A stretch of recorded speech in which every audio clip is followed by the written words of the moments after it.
اگر اتنا اس میں فضیلت ہوتی، معاذ اللہ سمجھانے کے لیے عرض کر رہا ہوں، تو کیوں نہیں پڑھ رہا؟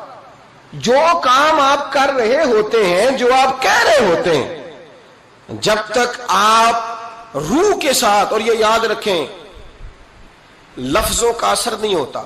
اقبال سے کہا کسی نے کہ یار میں بڑی تقریریں سنتا ہوں، فلانے کی بھی فلانے کی بھی فلانے کی بھی، سمجھ نہیں آتی، تو اقبال کہنے لگے جا کسی درد دل والے کے پاس جا کے بیٹھ، اور اس کے پاس جا کے بیٹھ جو تیرے سامنے لفظوں کا ہیر پھیر نہ کرے بلکہ اپنے اندر کا درد نکال کے تیرے آگے رکھے، جملوں کی کمی بیشی نہ کرے، الفاظ کا اتار چڑھاؤ نہ کرے، نعرے لگانے کے لیے اور نوٹوں کی جو ہے وہ واٹ کے لیے بات نہ کرے، بلکہ وہ ہم تو جائز ناجائز بھی نہیں دیکھتے، چلتا رہتا ہے سارا کچھ ہی، جا۔ اور پھر اقبال نے ایک فقرہ کہا جو بڑا خوبصورت ہے، اقبال کہنے لگے بات جو دل سے نکلتی ہے اثر رکھتی، بات جو دل سے نکلتی ہے اثر، اور اگلا فقرہ اس سے بھی کمال کہا، کہنے لگے پر نہیں طاقت پرواز مگر رکھتی ہے، اس کے پر نہیں ہوتے، وہ اڑتی نہیں، پر کوئی نہیں ہوتے، لیکن اللہ تعالیٰ اسے سارے زمانے میں عام کر دیتا ہے، وہ پرواز کرنے لگ جاتی ہے، پورے زمانے میں وہ ان لوگوں کے خیالات پھیل جاتے ہیں، ان کے نظریات پھیل جاتے ہیں۔ تو یاد رکھیں بچوں کو ہم لیکچر دیتے ہیں 1.5 گھنٹے کا، 2 گھنٹے کا، اس لیکچر کی بچوں کو ضرورت نہیں ہوتی، بچوں کو بات کرنی چاہیے 1-2، اور اس بات میں وزن ہونا چاہیے، اور آپ سب سے پہلے وہ جو آپ کہہ رہے ہو اس کا سب سے پہلے آپ نمونہ ہو، وہ چیز بچہ آپ کے کردار میں، آپ کی طبیعت میں وہ دیکھ چکا ہو۔ قرآن مجید سورہ لقمان کی آیت نمبر 17 ہے، حضرت لقمان اپنے بیٹے کو نصیحت کر رہے ہیں، باپ بیٹے کو نصیحت کر رہا تھا، باپ اپنے بیٹے کو سمجھا رہا تھا، میرے رب کریم کو باپ بیٹے کا سٹائل اتنا پسند آیا کہ اسے قرآن پاک میں بیان فرما دیا۔ کبھی باپ بیٹے کی گفتگو بھی کسی نے نقل کی ہے، باپ بیٹے کی گفتگو بھی کبھی کسی نے کتاب میں نوٹ کی ہے، لیکن مالک کو اتنا پسند آیا یارو، باتیں باپ بیٹے کی تھیں، اللہ نے قرآن پاک میں نازل فرما دی۔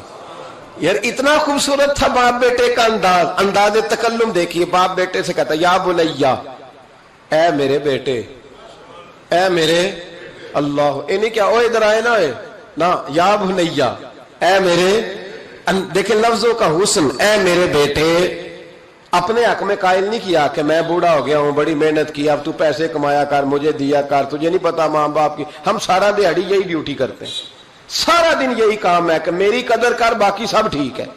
حضرت سیدنا لقمان اپنے بیٹے کو کیا کہتے یا بنیا اقم الصلاۃ، اے میرے بیٹے نماز قائم کر، نماز قائم کر، نماز قائم کر۔ نماز قائم کرنے کا معنی یہ کہ ظاہری آداب کے ساتھ بھی پڑھ، باطنی آداب کے ساتھ بھی پڑھ۔ اور پھر حضرت لقمان بیٹے کو بٹھا کے آگوش محبت میں پیغام دیتے ہیں، کہتے ہیں نماز قائم کر، اور پھر یہ نہیں کہا کہ تو اپنی قبر صحیح کر، تجھے کیا لگے دوست تیرے پڑھتے ہیں کہ نہیں پڑھتے، یہ نہیں فرمایا، فرمایا اقیم الصلاۃ، نماز پڑھ، وامر بالمعروف وانہا عن المنکر، پھر تو لوگوں کو بھلائی کا حکم دے اور برائی سے منع کر۔ یہ باپ اپنے بیٹے کو نصیحت کر رہا ہے، اور پھر پتہ ہے جب کوئی بھلائی کا حکم دے برائی سے منع کرے تو اسے تکلیف بھی آتی ہے، اور اپنے بیٹے کو کہنے لگے وَاصْبِرْ عَلَىٰ مَا أَصَابَكَ، اور اس رستے میں جب تیرے اوپر کوئی مصیبت آئے تو تُونے صبر بھی کرنا ہے، نیکی کا حکم دینے اور برائی سے منع کرنے کے رستے میں جب کوئی مصیبت آئے تو بیٹے تو نے اس پر۔ اور اب باپ اپنے بیٹے کو نصیحت کرتے ہیں، کہنے لگے بیٹے یہ تو ایسے نہ سمجھا کہ نماز پڑھنا کوئی عام کام ہے، ایسے نہ سمجھنا کہ لوگوں کو بھلائی کا حکم دینا کوئی عام کام ہے، یہ عام کام نہیں، اِنَّ ذَلِكَ مِنْ عَزْمِ الْأُمُورِ، فرمایا یہ بڑے حوصلے والے کام ہیں، یہ بڑے حوصلے والے، بڑے ہمت والے کام ہیں جو میں تمہیں بتا رہا ہوں۔ باپ اپنے بیٹے کو یہ نصیحت کر رہا ہے۔ ملا جامی نے اس کو لکھا ہے، مولانا عبد الرحمن جامی کہتے ہیں سیدہ فاطمہ الزہرا کے پاس امام حسن اور حسین جب بھی جاتے تھے نا، بی بی صاحبہ یہ آیت پڑھ کے سناتی تھی، یہ آیت بی بی صاحبہ سناتی تھی کہ بیٹے نماز قائم رکھنی ہے، بھلائی کا حکم دینا ہے، برائی سے روکنا ہے، اور اس رستے میں جو مصیبت آئے گی اس پہ، اور ان ذالک من عزم الامور، بیٹے یہ معمولی کام نہیں، یہ بڑے عزم والے کام ہے، یہ بڑے حوصلے والے۔ ماں جب ان لفظوں میں تربیت کرے، ماں جب کہے دیکھا نا میرے بھائی، ماں جب سچ کا درس دیتی ہے تو بچہ سچ ہی بولتا ہے، اور اگر اماں کہے کہ بیٹے میں بات کرنے لگی ہوں تیری دادی کو نہ پتا چلے، یہ پھپھی کے سامنے نہیں کرنی، بلکہ کئی دفعہ اماں کہے ابا آئے نا رات کو تو اس کو نہیں بتانا، اور پھر اماں ٹھیک 15 منٹ کے بعد کہ بیٹا ہمیشہ سچ ہی بولنا، تو سچ بولے گا؟ کیوں بولے؟ کیونکہ اس لیے کہ اماں نے اسے پہلے بتا دیا ہے کہ سچ یہ بات کرنی نہیں کسی سے، میں کر رہی ہوں پر تو نے کسی سے نہیں کرنی، تو آپ نے 3 لیکچر تو اس کو جھوٹ کے دے دیے، اب اگر آپ اسے کہیں سچ بول تو وہ بولے گا؟ آپ نے خود کہا کہ بیٹے یہ ٹیلی فون اٹھا، اس بندے کے پیسے دینے، اس فون سن، اس کو کہنا کہ میرے ابا جی فون گھر میں بھول گئے۔ پھر دروازے پہ دستک ہوئی، آپ اندر بیٹھے تھے، بچے سے کہا کہ جا کے باہر کہہ دو کہ ابا جی گھر میں موجود ہے، پھر آپ نے ٹھیک 1 گھنٹے کے بعد اس کو سچ کا لیکچر دینا شروع کر دیا، بولے گا سچ؟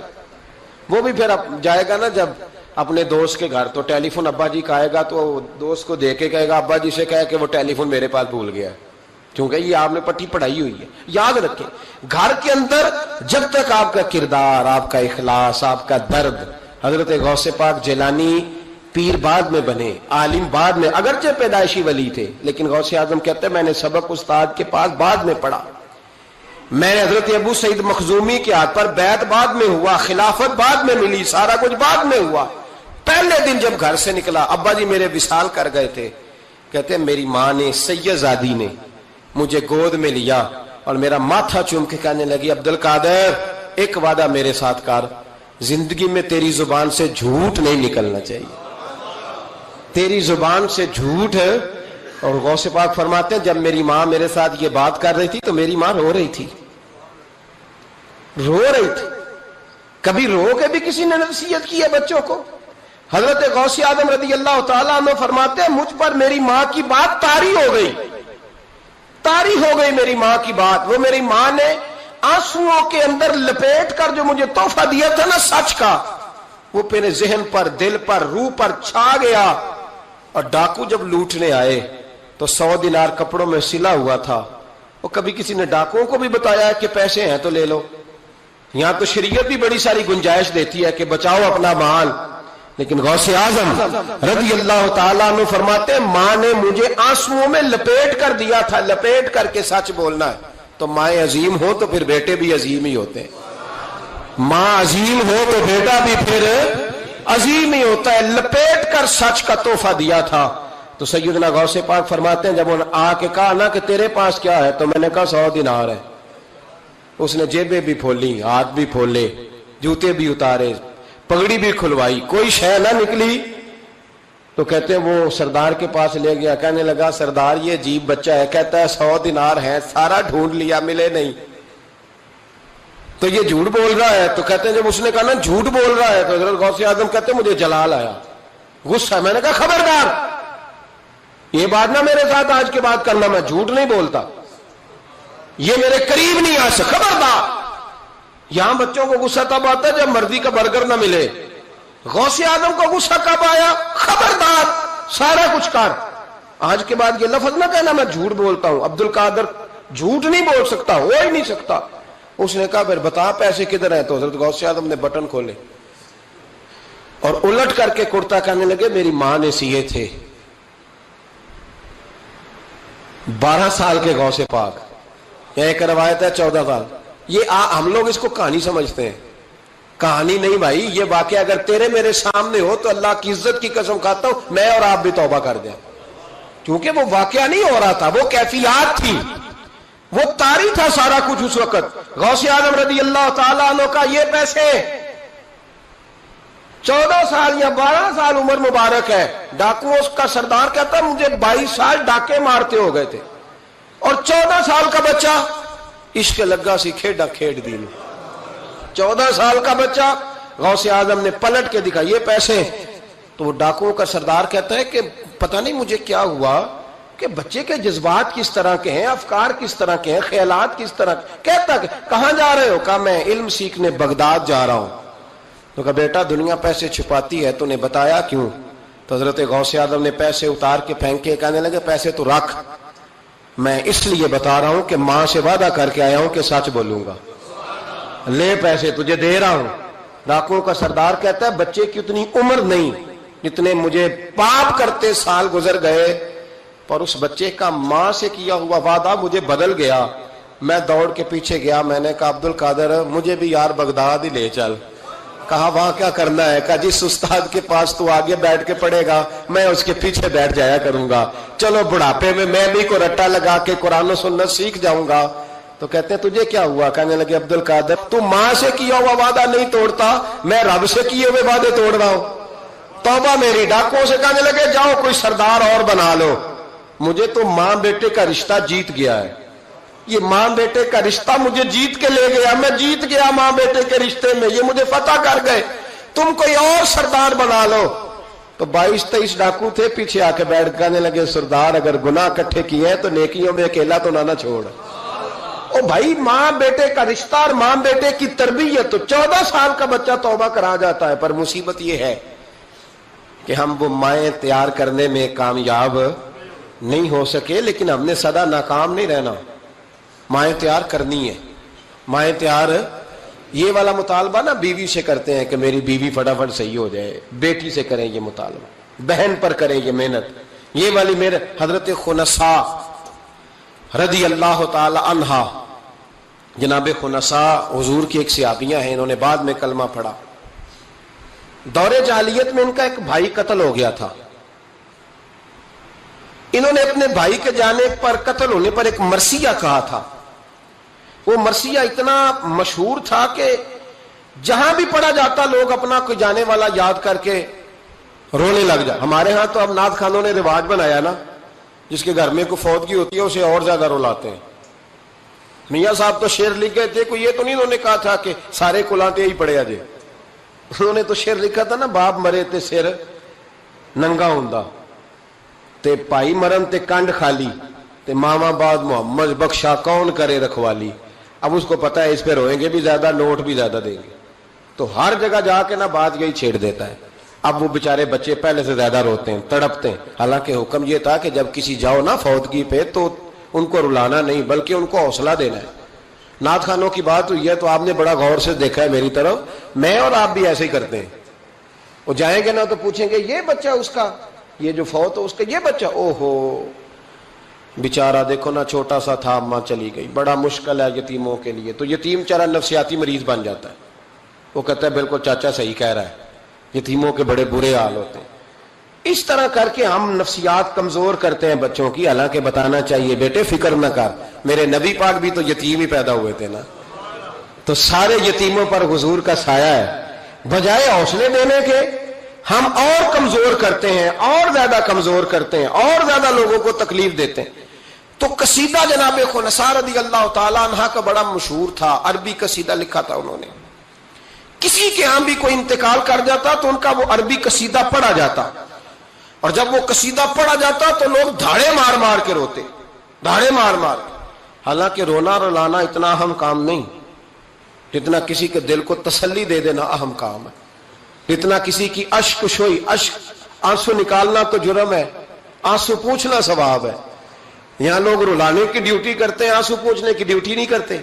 حضرت جناب سیدنا خنساء رضی اللہ تعالی عنہ، آپ کا وہ قصیدہ پڑھا جاتا لوگ دھاڑے مار مار کے روتے. یہ وہی خنساء تھیں کہ جنگ احد سے کچھ مہینے پہلے کلمہ پڑھ کے مسلمان ہو گئی. یہ وہ بی بی مشہور شاعرہ جن کا قصیدہ رونے رلانے کے لیے پڑھا جاتا ہے. ان کے 4 بیٹے جوان تھے. احد کے لیے جب رسول رحمت صلی اللہ علیہ وسلم نے اعلان کیا نا فوجی آئے، مائیں بہنیں بچے تیار کریں بھیجیں، تو ان کی سہیلیاں کہنے لگی کلمہ تو پڑھ گئی ہے، تیرے بچے بھی پڑھ گئے ہیں، پر تیرا سب کو پتا ہے تیرے بچے کوئی نہیں جائیں گے. اس لیے کہ ایک بھائی کے جانے پر تو نے قصیدہ لکھا ہے تو آج تک پڑھا جا رہا ہے، تو 4 بچے کیسے تیرا نہیں جاتا. جناب خنساء چوپ ہیں. جب جنگ احد کے لیے سپاہی اور مجاہد نکلنے لگے تو 4 بیٹے لے کے چوک میں آ گئی. وہ بی بی جس کا رونا دھونا مشہور تھا، وہ اپنے بچوں کو چوک میں کھڑا کر کے کہتی ادھر دیکھو، قسم ہے مجھے اللہ کی عزت کی، میں نے تمہارے باپ کے ساتھ، یہ ماں لیکچر دے رہی ہے اور چوک میں دے رہی ہے تاکہ دنیا کو پتہ چل جائے. جناب خنساء کا خطبہ مدینے کے چوک میں، کہنے لگی مجھے اللہ کی عزت کی قسم، میں نے جاہلیت کے زمانے میں بھی تمہارے باپ کے بستر کو کبھی ناپاک نہیں کیا، کبھی ناپاک نہیں کیا. میں نے طیب اور طاہر بچے پیدا کیے، اور میں نے تمہیں اپنے سینے سے اپنے وجود کی خوراک تمہیں دی، دودھ پلایا۔ میرے بچوں، سارا زمانہ جانتا ہے کہ میں کسی کی جدائی نہیں سہ سکتی۔ میرا بھائی گیا تھا تو میرا قصیدہ ضرب المثل بن گیا، دنیا پڑھتی ہے، پر اب سنو، اب میں مسلمان ہوں، اب میں رسول پاک کا کلمہ پڑھتی ہوں۔ یاد رکھنا، جب میدان میں تیر چلے نا اور تلواریں چمکے اور نیزے برسے تو سب سے پہلے زخم میرے بچوں کو آنے چاہیے۔ بچوں کی تربیت ماں کر رہی ہے، پہلا زخم تمہیں لگے، اور پھر کہنے لگی اگر میرا دودھ پیا نا تو پھر یاد رکھنا کوئی ایک تیر بھی تمہاری پشت پہ نہیں ہونا چاہیے، جتنے بھی کھانا سینے پہ کھا کے آنا۔ کوئی مجھے یہ نہ کہے تیرے بچے بھاگ گئے تھے اور پشت پہ انہوں نے تلواریں کھائی اور زخم کھائے، اور لوگ خبردار سینے پہ تیر کھانا، خبردار جرت کا مظاہرہ کرنا۔ یہ خطبہ دے کے جناب خنساء اندر چلی گئیں، لوگ کہتے ہیں حیران رہ گئے۔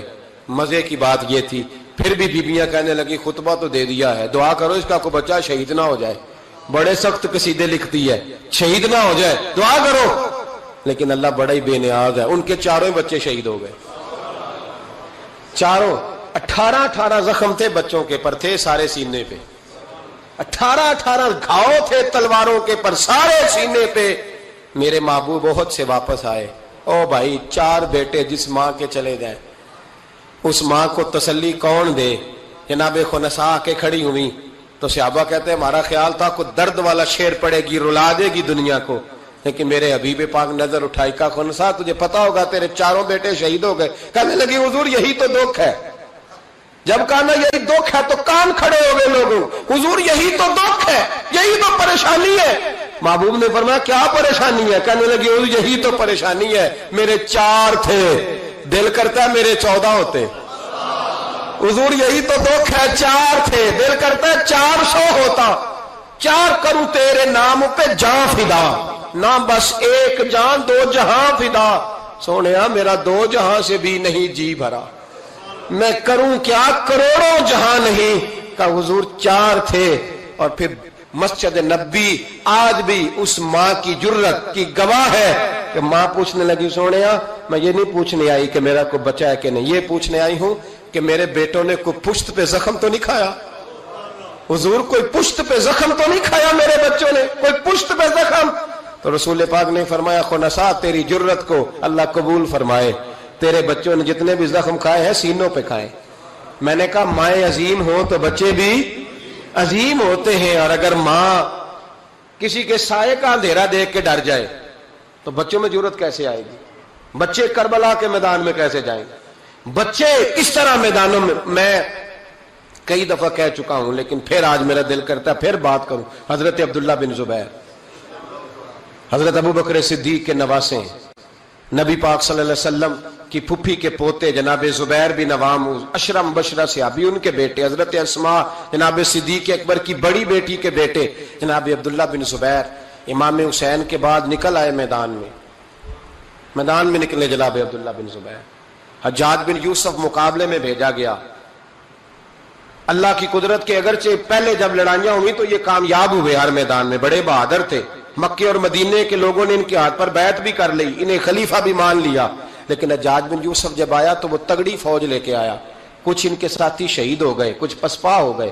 حضرت اسماء اس وقت 100 سال کی بوڑھی تھی، 100 سال کی ماں، ہاتھ کامتے ہیں، راشا ہے، آنکھوں سے نظر آنا بند ہو گیا۔ جناب عبداللہ بن زبیر ماں کے پاس دوڑے آئے، کہا ماں میں اکیلا میدان میں رہ گیا ہوں، چند ساتھی ہیں، زیادہ دیر لڑ نہیں سکتے، تیرے بڑھاپے کی بڑی فکر ہے، اماں تو کیسے میرا صدمہ برداشت کرے گی؟ ماں مجھے بتا جہاد میں رہوں یا تیری خدمت کے لیے آ جاؤں؟ تو ماں کہنے لگی عبداللہ تو میری فکر نہ کر، پہلے یہ بتا تو حق پہ ہے کہ نہیں؟ ماں کا جملہ کہتے رانائی اور ولولہ اور جہاد کا جذبہ لکھا، پہلے بتا سچا ہے کہ جھوٹا؟ جناب عبداللہ بن زبیر کہنے لگے ماں مجھے مصطفیٰ کریم کی نبوت کی قسم، اللہ کی عزت کی قسم بالکل سچا ہوں۔ تو کہا بیٹے پھر میدان میں رہنا، چھوڑ کے نہ آنا، کوئی مجھے تانا نہ دے کہ میں بزدل کی ماں ہوں، دیکھ مجھے تانے سے بچانا، کوئی یہ نہ کہ بزدل کی ماں، میدان میں رہنا، میدان میں۔ تو حضرت عبداللہ بن زبیر کہنے لگے اماں یہ بڑا ظالم آدمی ہے جو میرے مقابلے میں آیا ہے، سنا ہے قتل کرنے کے بعد ناک کاٹ ڈالتا ہے، آنکھیں نکال ڈالتا ہے، وجود کی بوٹیاں کر دیتا ہے۔ 100 سال کی ماں، 100 سال کی ماں لاٹھی کا سہارا لے کے کھڑی ہوگی اور زمین پہ لاٹھی مار کے کہنے لگی عبداللہ چل میدان میں۔ بیٹے بکرے کو صرف ذبح ہوتے وقت تکلیف ہوتی ہے، کھال اترتے وقت تکلیف نہیں ہوتی، پھر اس کی بوٹیاں کی جائیں تو اسے تکلیف، چل بیٹا میدان میں رہنا اور دیکھنا میں تجھے سلوٹ کروں گی۔ حضرت عبداللہ بن زبیر میدان میں گئے، شہید کیے گئے۔ مکہ المکرمہ کے چوک میں، جنت المعلا جہاں آج قبرستان ہے، اس کے چوک میں آپ کی لاش کو لٹکایا گیا۔ میں پہلے بھی بات کر چکا ہوں، آج عنوان آ گیا تو اشارہ کرنا ہے۔ ایک دن حضرت اسماء گزری، 14 دن ہو گئے لٹکے ہوئے، تو ایک شخص ان کے کان میں کہنے لگا اماں ابھی تک تیرا بچہ لٹکا ہے، حجاج نے دفن نہیں ہونے دیا۔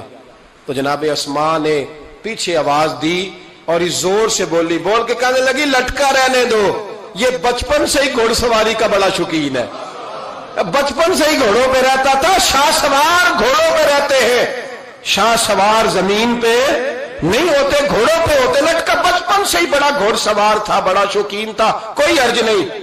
14 دن لٹکے رہے لیکن لاج سے بدبو نہیں آئی، دور دور تک خوشبوئیں پھیلی ہوئی تھی۔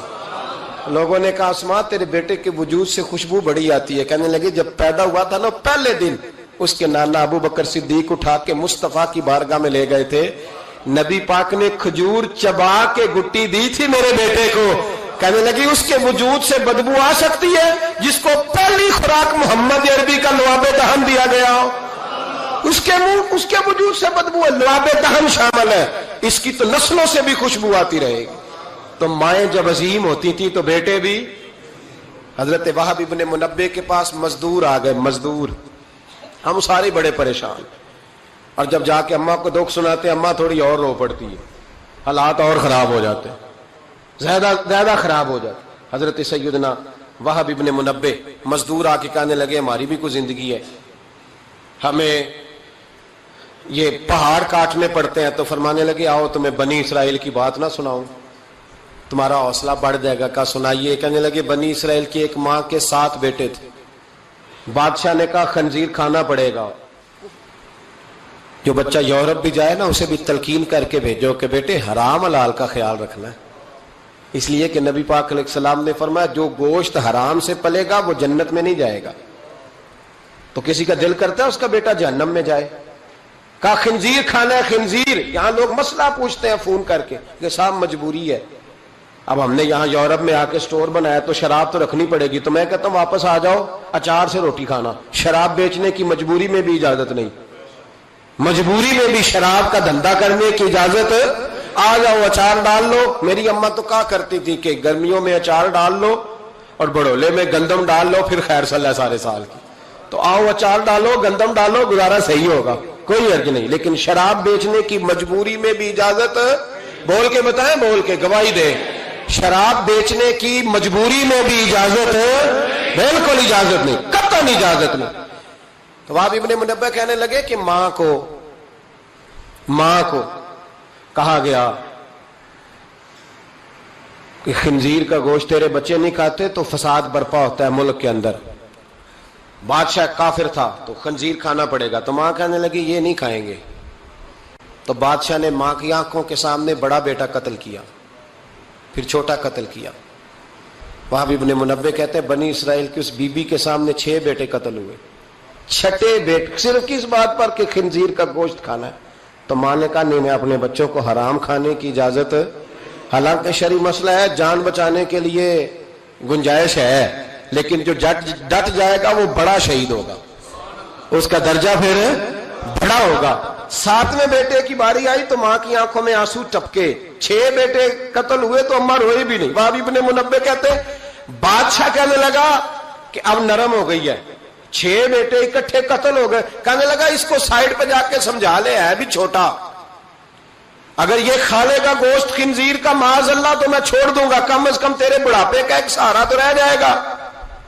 تو اماں بیٹے کو کونے میں لے گئی، جا کہنے لگی بیٹا ماں ہوں نا، ایک آنسو نکل آیا، کیا کروں، مجبور ہوں، لیکن یاد رکھنا اگر میرا دودھ پیا تو میں نے تمہیں حلال کا دودھ پلایا ہے، حرام کا لقمہ نہیں جانا چاہیے. ماں مسکراتی ہوئی بچے کو لے کے آئی تو بادشاہ کہنے لگا سمجھا دیا ہے. کہنے لگی سمجھا دیا ہے, وہی کرے گا جو میں نے کہہ دیا ہے, وہی کرے گا جو میں نے. تو بادشاہ نے گوشت رکھا خنزیر کا لا کے سامنے, تو بچے نے اٹھا کے گوشت بادشاہ کے منہ پہ پٹکا اور پٹک کے کہنے لگا ہمیں کمزور سمجھتا ہے, جو خدا کی توحید والے ہو وہ کمزور نہیں پڑا کرتے. کہا یہ سمجھایا تھا. کہا نہیں سمجھایا تو ذرا زیادہ تھا, پر اس کے ہاتھ ہی صرف پلیٹ آئی ہے. سمجھایا تو ذرا زیادہ تھا, پر صرف جو چیز ہتھے آنی تھی وہی مارنی تھی نا, تلوار اس کے قبضے میں تھی نہیں, ورنہ تیری گردن اتار دیتا. تو حضرت وہب ابن منبہ فرمانے لگے ماں بھی شہید ہو گئی اور ساتواں بیٹا بھی شہید ہو گیا, لیکن کہتے ہیں وہ ساتوں نے جب جان دی تو پھر فوجیں آئیں, پھر انقلاب آیا, پھر وہ جو بادشاہ لوگوں کو خنزیر کھلایا کرتا تھا وہ قتل ہوا, پھر بنی اسرائیل میں انقلاب آیا. او بھائی اگر امام علی مقام رضی اللہ تعالیٰ عنہ کی اماں انہیں تیار نہ کرتی. یہ دیکھیں نا, میں اپنی بات نہیں کرتا, علامہ اقبال کہتے ہیں لوگ, اقبال کہتے ہیں فارسی کلام اقبال کا اسرار بے خودی, اقبال کہنے لگے میرے پاس لوگ آ کے کہتے ہیں حسین کے خون میں بڑا کمال ہے, تو میں کہتا ہوں نہیں, فاطمہ کے دودھ میں بڑی تاثیر ہے. کہتے ہیں لوگ مجھ سے آ کے کہنے لگے کہ حسین کا حوصلہ بڑا ہے, تو میں نے کہا نہیں, فاطمہ رضی اللہ تعالیٰ عنہ کی تربیت ہی بڑی شاندار ہے, بڑی شاندار تربیت ہے. ماں فاطمہ ہو اور بیٹے حسن اور حسین نہ ہو تو یہ کیسے ہو سکتا ہے؟ یہ دلیری ہے, یہ ہمت ماں کی دی ہوئی, ماں کا دیا ہوا حوصلہ جو میدان کربلا میں لا کے کھڑا کیا. ایک بزرگ گزرے سفیان بن عینیہ, ان کی اماں نے نا اپنے بچے کو کہا جا دین سیکھ, بہت بڑے محدث ہیں. کہتے میں غریب تھا, میری ماں نے جب استاد کے پاس بھیجا تو کہنے لگے بیٹے اپنے استاد سے نا سبق بعد میں پڑھنا, استاد کی نوکری پہلے کرنا اور دیکھنا خدمت کرنا. ہمارے استاد تھے, بزرگ تھے, سید مراتب علی شاہ صاحب, حضرت محدث اعظم پاکستان مولانا سردار احمد صاحب رحمۃ اللہ علیہ کے وہ شاگرد تھے. اب تو ہر بچے کو شکایت ہے نا استاد کام بڑا کراتے ہیں. جی مجھے کل بھی انہوں نے بھیجا تھا, 2 فوٹو کاپیاں کرا کے لے آؤں, اسکول سے گیا تھا میں, موٹر سائیکل پہ گیا, 2 فوٹو کاپیاں پوری کرائی ہیں مجھ سے, حالانکہ پیسے بھی انہوں نے دیے, پھر بھی بڑا کام کراتے ہیں, استاد کے پاس نہیں پڑھنا. سید مراتب شاہ صاحب فرماتے ہیں کہ میں چھٹی آیا, چھٹیاں ہوتی تھی شعبان میں, تو میرے والد سید غلام حسین شاہ صاحب رحمۃ اللہ تعالیٰ لے کہنے لگے مراتب علی آ گئے ہو؟ میں نے کہا حضور مدرسے میں چھٹیاں ہو گئی. تو کہنے لگے تیرے استاد کو بھی چھٹیاں ہو گئی ہیں؟ کہا نہیں حضور وہ تو گھر ہی ہیں. تو کہنے لگے سارے شاگرد آ گئے؟ کہا ہاں. کہنے لگے بیٹے تو واپس جا کے ان کی خدمت کر, ان کی ڈیوٹی کر, اس لیے کہ تو ان کی ڈیوٹی کرے گا نا تو جو دعا تجھے وہ ملے گی نا, وہ دعا تیرے علم کو تیرے حق میں نفع بخش کر دے. حضرت سفیان بن عینیہ والدہ کہنے لگی بیٹا دین پڑھنا؟ کہا ہاں. تو کہتے ہیں اماں نے خود پگڑی باندھی میرے سر پہ, علماء والا لباس پہنایا. کہنے لگے پہلے استاد سے اخلاق آداب سیکھنا, پھر علم سیکھنا. اور میری ماں کہنے لگی بیٹا ایک لفظ بیچ کر بھی دین کا دنیا نہ کمانا. تو میں نے کہا اماں میں کھاؤں گا کیسے؟ تو کہتے ہیں میری اماں نے نا چرخے کے اوپر چادر دی ہوئی تھی, وہ چادر اتار دی. کہنے لگی بیٹا جب تک میری ہمت ہے میں چرخہ چلاتی رہوں گی, تیرے خرچے پورے ہوتے رہیں گے. تو کہتے ہیں ساری زندگی حضرت سفیان بن عینیہ کہتے ہیں ماں نے چرخہ کاتا اور میں نے رسول اللہ کا دین پڑھا اور دین پڑھایا. کچھ چیزیں ایسی ہوتی ہیں جو کہتی ہیں کہ آج چھٹی نہیں کرنی, آج دور تک چلنا ہے. کچھ مضمون بھی جمعے کے ایسے ہوتے ہیں جو کہتے ہیں مجھے ختم نہیں کرنا, باتیں ذرا لمبی چلنی چاہیے. میں آپ کا لحاظ کرتا ہوں, میرے سجن بڑے سیانے, میرے سامنے گھڑی لگائی ہے انہوں نے, سمجھدار لوگ اس طرح کے کام کرتے ہیں نا جی. ایک دن میں نے یہ بھی دیکھا کہ اس گھڑی میں اور اس گھڑی میں تھوڑا فرق ہے, وہ 2-3 منٹ آگے ہے. کبھی کبھی یہ پیار کے ساتھ نا معاملات ہوتے رہتے ہیں, لیکن الحمدللہ یہ واحد مسجد ہے جس میں کوئی بندہ گھڑی نہیں دکھاتا. میرے خیال میں شاید یہ اور بھی ہوں گی, کوئی بندہ یہاں گھڑی نہیں دکھاتا الحمدللہ. بلکہ مجھ سے شکوہ ہی ہوتا ہے لوگوں کا کہ آپ جلدی چھٹی کر دیتے ہیں, تھوڑا زیادہ چلنا چاہیے. لیکن کچھ مضمون ایسے ہوتے ہیں میرا دل کرتا ہے لمبے چلیں, آپ یقین کریں میرا دل کرتا ہے. ایسے لگ رہا ہوتا ہے جیسے میں اپنی بات کر رہا ہوں, ایسے لگ رہا ہوتا ہے جیسے یہ ایسی کہانی ہے جو دل کرتا ہے دور تک چلے, لیکن میں نہیں لمبا لے کے جاؤں گا. میں چیزوں کو سمجھتا ہوں, وقت میں رہوں گا. چھلک چھلک کے میرے سامنے روایتیں آ رہی ہیں, واقعات آ رہے ہیں, چیزیں آ رہی ہیں. ایک درویش کی بات کر کے سمیٹنے کی طرف حضرت ابراہیم بن یزید نخعی رحمت اللہ تعالی علیہ, حجاج بن یوسف نے جب بڑے ظلم کیے نا تو ایک شخص اٹھا حضرت ابراہیم بن یزید نخعی رحمت اللہ، جنہوں نے حجاج کے خلاف فتویٰ دیا کہ ظالم ہے، اور پھر تقریریں کی کہ ظالم ہے۔ لوگ سمجھتے ہیں کہ علماء کی تقریروں سے کیا ہوتا ہے، علماء کی تقریروں سے انقلاب آ جاتا ہے۔ آپ یقین کریں، علماء کا قلم تلوار سے زیادہ کام کر دکھاتا ہے۔ فتویٰ بھی دیا، تقریریں بھی کی، اس قدر زیادہ ان کے فتوے کی نقلیں تیار کر کے بانٹی گئی کہ حجاج پریشان ہو گیا۔ سپاہیوں کہنے لگا گرفتار کر کے لاؤ ابراہیم بن یزید نخعی، جہاں ملے گرفتار کرو۔ سپاہی گرفتار کرنے گئے۔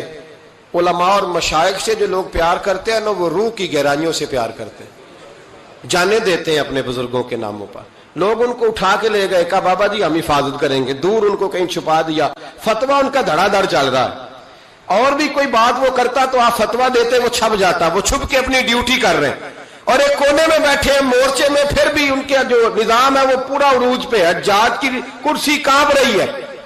حجاج نے ایک دن بلایا، کہنے لگا جو سپاہی ان کو گرفتار کرے گا نا، ایک سپاہی کو 1,500 دینار دوں گا، اس کو مکان دوں گا، جائیدادیں دوں گا، 1,500 ماہانہ اس کو تنخواہ ملے گی ساری زندگی، گرفتار کرو۔ اب وہ سپاہی گلیوں میں گھومنے لگے، کسی طریقے بابا پکڑا جائے، لیکن نہ پکڑے گئے۔ ایک دن ایک بزرگ تھے، ان کا نام بھی ابراہیم بن یزید تھا، لیکن وہ ابراہیم بن یزید نخعی تھے، یہ ابراہیم بن یزید تیمی تھے، یہ علاقہ تیم کے رہنے والے، عمر بھی تقریباً ایک جیسی تھی، محلہ بھی ایک تھا۔ تو وہ دروازے پہ نماز پڑھ کے باہر نکلے تو انہیں پتا ہے کہ لوگ ابراہیم بن یزید، پتا ہے انہیں۔ کہا تمہارا نام کیا ہے؟ کہنے لگے ابراہیم، والد کا نام کا یزید۔ ابراہیم بن یزید کہا اٹھاؤ بھائی، خوشی کی انتہا نہ رہی، پکڑا لے گئے، رستے میں بھی مارا، تھانے لے جا کے، جیل لے جا کے بھی مارا، اتنا مارا کہ بزرگوں کا رنگ بدل گیا، منہ اور ناک سے خون آنے لگا۔ جا کے حجاج کو کہا تیرا مجرم ابراہیم بن یزید پکڑا گیا۔ حجاج نے بڑے انعامات دیے، تنخواہیں ہمیشہ کے لیے لگ گئیں، پلاٹ نام ہو گئے۔ انہوں نے بتایا نہیں کہ میں تیمی ہوں، نخعی نہیں۔ مار کھاتے رہے، جیل میں رہے۔ اب فوجیں چپ کر کے بیٹھ گئیں، ان کا جو فتویٰ تھا وہ زیادہ پھیلنے لگ گیا، کیونکہ اب ان کی تلاش ختم ہو گئی، خطرہ ختم ہو گیا، کام وہ زیادہ کرنے لگ گئے۔ یہاں یہ گرفتار ہو گئے، حالات بڑے کٹھن ہوئے۔ کچھ علاقوں میں کچھ جیلیں سخت ہوتی ہیں۔ حجاج بن یوسف نے دماس نام کی جیل بنائی ہوئی، اس جیل میں جناب ابراہیم بن یزید تیمی کو ڈال دیا۔ آپ کی عمر 60 سال تھی، ماں کی عمر 90 سال تھی۔ ماں بیٹا ڈھونڈنے لگی، ڈھونڈتے ڈھونڈتے ڈھونڈتے ڈھونڈتے کسی نے بتایا کہ وہ ابراہیم نخعی کے دھوکے میں تیرے بیٹے کو لے گئے۔ ماں جیل پہنچی، بیٹا ماں سے جب ملا تو بیٹا قدموں میں گرا، چہرہ دیکھ کے ماں کا کلیجہ پھٹ آیا، اتنے زخم میرے بیٹے کے وجود پر۔ کہا بیٹا، انہیں بتایا کیوں نہیں کہ تو تیمی ہے، نخعی نہیں، بتایا کیوں نہیں؟ تو جناب ابراہیم تیمی نے ماں کے منہ پہ ہاتھ رکھا، اماں چپ کر جا، میں ایک جاہل آدمی ہوں، میرے وجود سے امت کا فائدہ کوئی نہیں، وہ رسول اللہ کے دین کا چمکتا ہوا چراغ ہے۔ اماں ان کی وجہ سے کتنے سینے روشن ہیں، کتنے دلوں میں ایمان کی تازگی ہے، کتنی آنکھوں میں رسول اللہ کی محبت کا نور ہے۔ اماں ابراہیم بن یزید نخعی کی وجہ سے ظالم کانپ رہے ہیں، ڈر رہے ہیں، اور مظلوم اٹھتے ہیں کہ ہمارا بھی کوئی ہے نام لینے والا۔ اماں نہ، میری وجہ سے اگر وہ بچ سکتے ہیں تو میں کئی جانے دینے کو تیار ہوں، مہربانی کر اماں، تو نے نہیں کہنا، تو نے کسی کو بتانا نہیں۔ ماں کہنے لگی بیٹا تو نبی پاک کے دین کے غلام پر جان دینے لگا؟ کہا ہاں۔ اماں کہنے لگی پھر میں کسی کو بتاؤں گی نہیں، بلکہ میں تیرے حوصلے کی دعا مانگوں گی۔ اور ماں کہنے لگی بیٹا اگر قیامت کے دن اللہ نے مجھ سے پوچھا نا کہ تیرے بیٹے نے تیرے حق ادا کیے کہ نہیں کیے، تو میں کہوں گی مالک میں اپنے بیٹے سے بڑی راضی ہوں، اور اللہ میرے بیٹے کو بغیر حساب کتاب جنت دے، میں تیرے لیے دعائیں مانگوں۔ ماں تسلی دے کے بیٹے کو گھر آ گئی۔ حضرت ابراہیم تیمی کو اتنا مارا کہ 3 دن کے بعد جیل میں شہید ہو گئے۔ جب وہ شہید ہوئے، حجاج بن یوسف رات کو خواب دیکھتا ہے کہ آج تیری سلطنت میں کوئی جنتی فوت ہو گیا، جنتی فوت ہو گیا، جنتی انتے۔ حجاج نے پورے ملک میں پتہ کرایا تو کہا ایک ہی بندہ فوت ہوا ہے جو جیل میں تھا۔ تو حجاج آئے وہاں، جس وقت حجاج وہاں پہنچا نا، سرانے آ کے میت کے کھڑا ہوا، اسی وقت ایک تازہ فتویٰ آیا، چونکہ حضرت ابراہیم نخعی کو نہیں خبر تھی کہ میری جگہ پہ وہ بندہ شہید ہو. تازہ فتویٰ آیا کہ سنا ہے آج صبح ایک اور بندہ اس کے تشدد سے قتل ہو گیا, مسلمانوں پہ ضروری ہے اس ظالم کے خلاف اٹھیں. جب فتویٰ پڑھا تو نیچے دستخط تھے. ابراہیم بن یزید نخعی کہنے لگا ظالم ہو, یہ تو خواب میں نے دیکھے جنتی بہت ہو گیا, تو یہ اگر ابراہیم نخعی نہیں تو یہ فتویٰ کس کا آیا ہے؟ تو لوگوں نے کہا حضور پہلے بھی ہمیں کسی نے بتایا تھا یہ تیمی ہے نخعی نہیں. یہ بولے نہیں, ان کے نام پہ جان دے گئے. کہنے لگا پھر پکڑو ابراہیم نخعی کو. تو حضرت سعید بن جبیر پیچھے کھڑے تھے, کندھے پہ ہاتھ رکھ کہنے لگے حجاج بس کر بس کر, اب ان کے پیچھے فوجیں نہ دوڑانا. جن کے نام پر جان دینے والے جنتی ہیں اس بزرگ کی اپنی شان کتنی ہوگی, اس کے حصے پہ جو جان دے گیا جب اس کے لیے تجھے جنتی کی خواب آئی ہے. حضرت ابراہیم بن یزید نخعی ان کے بعد ایک عرصے تک زندہ رہے. تو آپ جب ہاتھ اٹھاتے تھے دعا پتہ کیا کرتے تھے؟ کہتے تھے یا اللہ ابراہیم تیمی کی ماں پہ رحم فرما, ابراہیم تیمی کی ماں پہ رحم فرما. تو لوگ کہتے حضور جان بیٹے نے دی اور دعا ماں کے لیے. فرمانے لگے جان بیٹے نے دیا پر حوصلہ اس کی اماں نے دیا ہے. جان بیٹے نے دی ہے پر اسے جان دینے کے لیے دعا اس کی.